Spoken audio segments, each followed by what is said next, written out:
gloss of the daylight faded as Aria trudged along the narrow road. Her boots shone over gravel, her chainmail weighed heavy on her shoulders, and her sword still felt foreign in her hands. She was only a squire, but tonight she carried more than steel. In her satchel lay a sealed scroll marked with the crest of her order, the Falcon's Wing. Sir Kendrick, her knight and mentor, has entrusted her with it 3 mornings ago. Take this to the king. Guard it with your life.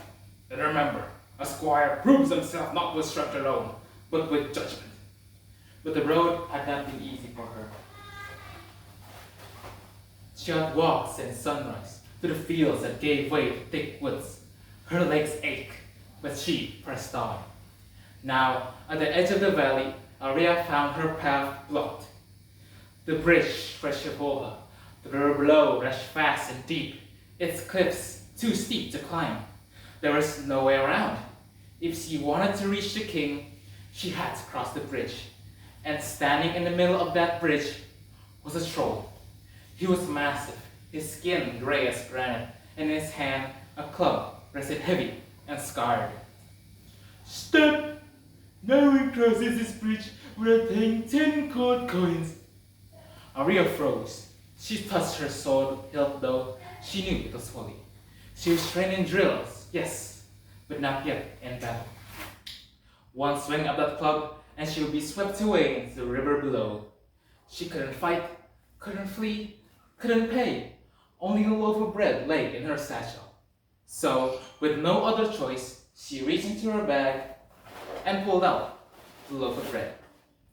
I don't have gold, but I have this, a gift for the one who must guard the lonely bridge.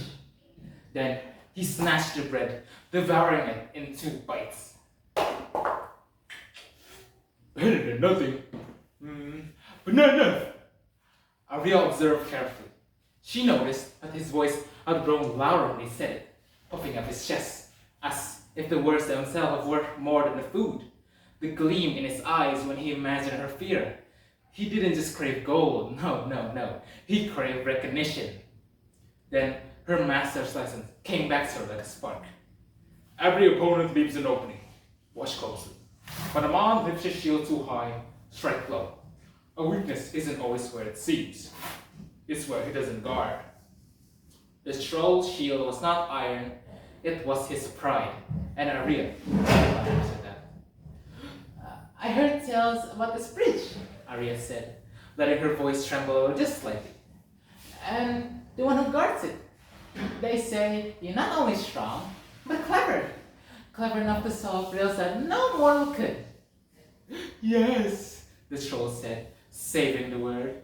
yes, of course. Strong and clever, the manners of our bridge keepers. Then let me test you. If you can answer my riddles, I'll spread the word of your brilliance across the land. But if you fail, you have to let me pass. The troll narrowed his eyes, torn between suspicion and pride. But at last, his pride won. Ask. What grows larger, the more you take away from it. The troll leaned on his club, thinking. Treasure? No. Who? Oh, aha! Oh, too easy. Remarkable, but surely one riddle is not enough for a mind like yours. Let us see if you can answer another one. The troll leaned closer, greedy for more praises. Ask. The more from you take, the more you leave behind. What am I? The troll brow furrowed. Gold? No, stones. Is it smoke? No. Shadow? Aria shook her head, her voice calm. Not shadow. The troll growled, rubbing his chin. Then, this, it must be this, you scared and more mates behind. Using this opportunity, Aria took small steps towards the far end of the bridge. Clever, but still wrong. The troll growled, stamping a foot till the bridge shuddered. Then, what trick is this, girl? Speak the answers. While the troll raged, Arya was already at the far end of the bridge. The answer is footsteps. For a heartbeat, silence hung in the air.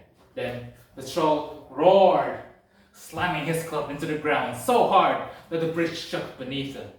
You cheated! Your tricks mocked me! Give me your sword! Arya turned, raising her voice. You call yourself clever? Yet you break your word? A true bridgekeeper honors his bargains. Or perhaps it's also false, and you're nothing more but a liar, too cowardly to face the truth. The troll froze. His roar cut short. Liar? Me? His grip tightened his club, but his pride blistered more than his rage. I am the mightiest of bridgekeeper. None may call me coward. Then prove it, Arya challenged. Prove it by keeping your word. The troll trembled, fists clenched, torn between fury and pride. But at last, with a bellow of frustration, he hurled his club into the river below. Go! Crossfire, brother! And Arya wasted no time. She pressed on into the night, her satchel heavy with the king's message. She was only a squire, but tonight she had learned what Sir Kendrick had meant. Valor is not always found in the sword, sometimes it is found in the mind. That is it for my story. I am Sahlan Ramadan Putra from Semanda, Bandar Lampung. Catch you on the flip side.